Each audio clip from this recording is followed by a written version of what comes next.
Tuduhan kepada para filosof, tak terkecuali Ibnu Sina, rupanya tidak hanya menyasar pada wilayah dimensi akidah semata.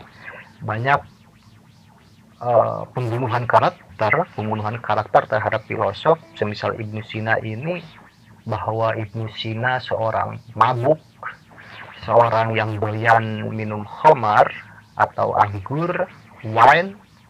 Juga banyak yang menuduh Ibnu Sina merupakan bagian dari seorang muslim yang memiliki pandangan Syiah.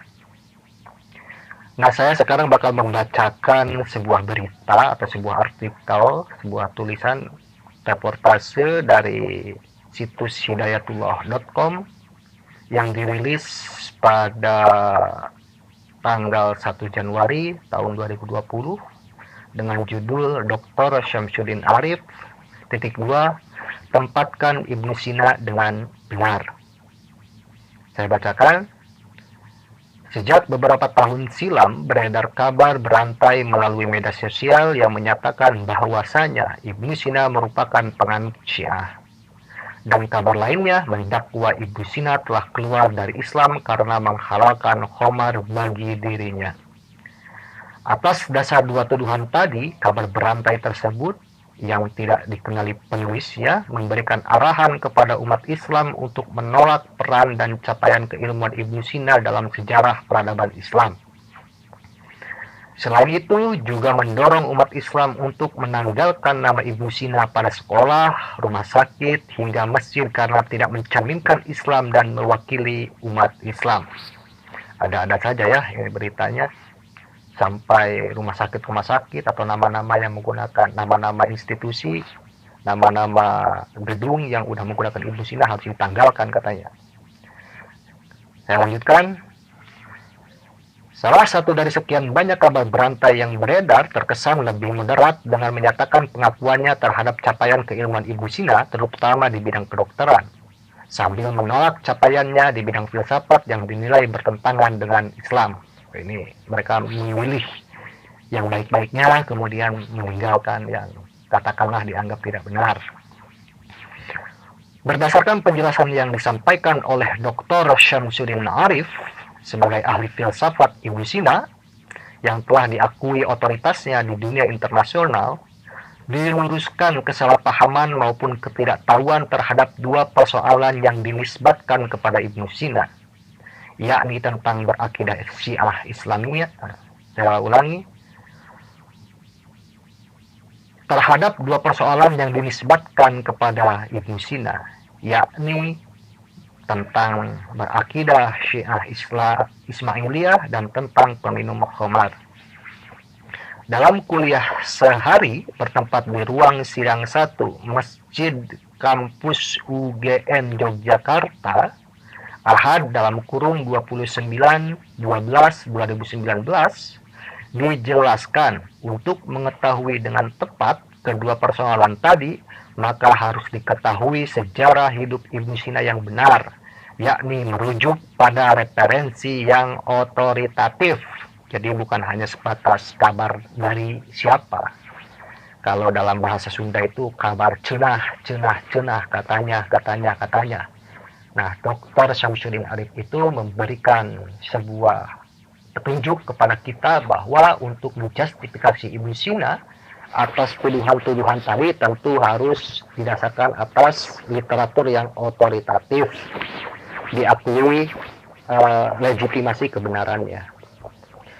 Saya lanjut. Dr. Syamsuddin Arif pada kesempatan bertajuk Ibnu Sina, His Life, Thoughts, and Legacies yang diselenggarakan oleh Yayasan Bentala Tamadun Nusantara itu menjelaskan referensi yang otoritatif untuk mengetahui sejarah kehidupan Ibnu Sina ialah autobiografi yang ditulis olehnya sendiri dan dikumpulkan oleh murid beliau bernama Al-Juzjani.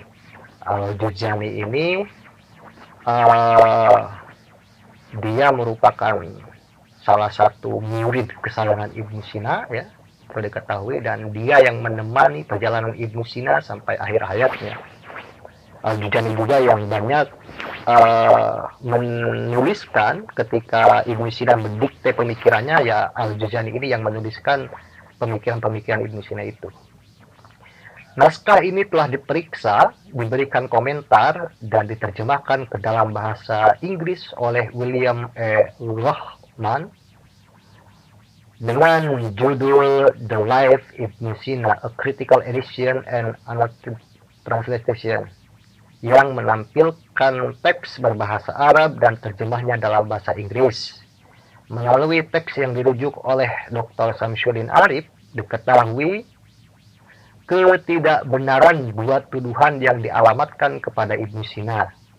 Pertama, dalam autobiografinya, Ibnu Sina menyatakan sebagai berikut. Nih, Google silahkan bacakan. My father was one of those who responded to the propagandist of the Egyptians, Fatimiyya, Pendulous Dari Dr. Siams, and was reckoned among the Ismailiyya. From them, he, as well as my brother, heard the account of the soul and the intellect in the special manner in which they speak about it and know it. Sometimes they used to discuss this among themselves while I was listening to them and understanding what they were saying, but my soul would not accept it. And so they began appealing to me to do it to accept the Ismaili doctrines. Berdasarkan pengakuan Ibnu Sina dalam autobiografinya, Dr. Syamsuddin Arif menjelaskan bahwa menyatakan Ibnu Sina sebagai penganut Syiah hanya karena keluarganya menganut paham tersebut adalah penalaran yang salah. Contoh saja, belum tentu seorang anak yang dilahirkan di keluarga yang aktif dalam kepengurusan NU akan bergabung pula dalam NU, bahkan bisa jadi justru terlibat secara aktif dalam kepengurusan Muhammadiyah. Ini analogi yang sangat cerdas. Ya. Kasus lain dapat dengan mudah ditemukan hingga titik ekstrimnya. Seperti seorang kawan saya yang tidak tergabung dalam afiliasi apapun, padahal ayahnya seorang pengurus Muhammadiyah dan ibunya pengurus partai politik PKS. Hybrid. Jadi ayahnya Muhammadiyah, ibunya PKS. Nah, Ibnu Sina itu kenapa dituduh sebagai seorang yang Syiah, gitu ya? Karena bapaknya yaitu Abdullah merupakan tokoh ternama memang pada waktu itu, bahwa dia merupakan si Abdullah ini, bapaknya Ibnu Sina merupakan tokoh Ismailiyah memang. Tapi belum tentu Ibnu Sina sendiri adalah seorang Syiah. Lanjut, selain itu menyatakan bahwa Ibnu Sina adalah penganut Ismailiyah tidak sesuai dengan pernyataan Ibnu Sina yang menolak ajakan untuk menganut paham Ismailiyah. Dalam kondisi seperti ini, pernyataan Ibnu Sina lebih kuat untuk dipegang dibanding penilaian yang dilandasi anggapan-anggapan atau pengandaian. Kedua, tersebarnya kabar bahwasanya Ibnu Sina merupakan peminum khamar dapat dilacak asal-usul dari teks berikut. Silakan Google bacakan. Or I became conscious of weakening, I would turn aside to drink a cup of wine, so that my strength would return to me. Dr. Syamsuddin Arif menjelaskan teks di atas merupakan terjemahan yang salah oleh Gohman karena menerjemahkan tanda petik syarab dengan wine. Terjemahan yang keliru tersebut menurut Dr. Syamsuddin tidak bisa jadi. Saya ulangi, terjemah yang keliru tersebut menurut Dr. Syamsuddin bisa jadi dikarenakan latar belakang kehidupan Rohman di negeri barat yang lazim meminum wine untuk mengembalikan vitalitas tubuh yang lemah atau lesu. Jadi syarab itu ya Ibnu Sina hanya meminum segelas minuman aja gitu untuk bisa meningkatkan daya tahan tubuhnya sebelum dia tidur gitu sebenarnya. Tapi dalam terjemahan bahasa Inggris, istilah syarab itu diterjemahkan dengan istilah wine, drinking a cup of wine. Jadi Ibnu Sina meminum segelas anggur. Sementara itu istilah syarab sebagaimana tertulis dalam autobiografi Ibnu Sina seharusnya diterjemahkan dengan minuman secara umum. Sudah saya jelaskan tadi.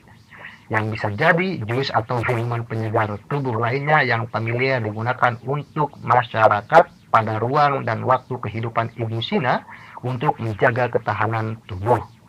Sehingga dakwaan bahwasanya Ibnu Sina gemar meminum khamar, bahkan menghalalkan khamar bagi dirinya, mendapatkan rujukannya pada terjemahan yang salah dari kalangan orientalis yang tidak sesuai dengan teks yang ditulis oleh Ibnu Sina. Dengan demikian sudah jelas lebih kuat memegang teks yang berasal dari Ibnu Sina daripada terjemahan yang salah dari Rahman. Berangkat dari berbagai tuduhan tidak berdasar yang dialamatkan kepada Ibnu Sina karena tidak dapat diverifikasi kebenarannya, bahkan bertentangan dengan autobiografi yang ditulisnya sendiri, pada akhir perkuliahan, Dr. Samsudin Arif menegaskan bahwa kita sebagai umat Islam harus mampu menempatkan Ibnu Sina dengan benar. Ibnu Sina bukanlah nabi dan rasul, ia adalah manusia sebagaimana diri kita. Hanya saja Ibnu Sina diberi Allah kelebihan ilmu dibandingkan kita. Oleh karena itu, Ibnu Sina bukanlah pribadi yang maksum dan sudah pasti memiliki kesalahan-kesalahan termasuk dalam aspek pemikirannya. Sehingga untuk membandingkan Ibnu Sina bukanlah dengan sosok Nabi dan Rasul yang maksum, tetapi dengan diri kita sendiri. Singkatnya, di mana kedudukan ilmu dan peran kita dibandingkan seorang Ibnu Sina terhadap umat Islam dan manusia secara keseluruhan, tanda tanya. Jadi artikel ini diakhiri dengan kalimat yang sangat bagus, yaitu dengan kalimat tanya itu. Jadi menuduh Ibnu Sina sebagai seorang pemabuk gitu kan. Bandingkan dengan diri kita, apakah diri kita yang katakanlah sok bersih, sok suci, tetapi tidak dapat memberikan kontribusi keilmuan seperti apa yang telah Ibnu Sina torehkan dalam sejarah peradaban manusia secara umum. Bahwa pemikiran-pemikiran Ibnu Sina sudah dapat memberikan revolusi kesehatan, revolusi kedokteran, kita kognitif untuk jangka waktu yang sangat panjang, yaitu hampir 5 abad.